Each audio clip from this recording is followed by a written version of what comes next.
Next collection అండి, మరో super collection.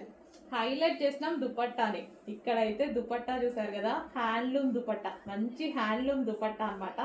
చాలా క్లాసీగా ఉంది. సో దుపట్టాని ఈ విధంగా పట్టుకుంటే ఇంకా సూపర్ గా ఉంటది డ్రెస్ వేసుకున్నప్పుడు.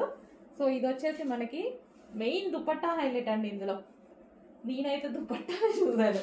అండ్ ఇది వచ్చేసి టాప్, యోక్ పార్ట్ వచ్చేసి థ్రెడ్ వర్క్ అనేది ఉంది. Straight cut top with dupatta. And దీనికి బాటమ్ పార్ట్ కూడా, బాటమ్ పార్ట్ వచ్చేసి ఇది వచ్చేసింది. Complete 3 piece set. అండ్ ఇందులో కలర్స్ కూడా ఉన్నాయి, కలర్స్ చూద్దాము. నెక్స్ట్ వచ్చేసి వైన్ కలర్. వావ్, అసలు ఎంత బాగుంది చూడండి. మంచి handloom dupatta, 3/4 hands, wine colour. So classy ఉందండి దుపట్టా అయితే, చాలా క్లాసీగా ఉంటుంది. And straight cut top. ఇంకా మనం దుపట్టాతో హైలైట్ చేసేస్తే ఈ డ్రెస్ చాలా క్లాసీ ఉంటుంది. యోక్ పార్ట్ కూడా థ్రెడ్ వర్క్ అండి. ఇక్కడ మీకు కనిపించేది యోక్ పార్ట్ థ్రెడ్ వర్క్ ఇచ్చారు. అండ్ దీనికి బాటమ్ పార్ట్ చూద్దాము. బాటమ్ పార్ట్ వచ్చేసి 3 పీస్ సెట్. మంచి హ్యాండ్లూమ్ దుపట్టాతో హైలైట్ అయిపోయింది. ఈ దుపట్టా తీసుకోవాలంటేనే బయట 600 ఉన్నాయి, మినిమం 600 చెప్తున్నారు ప్రైస్.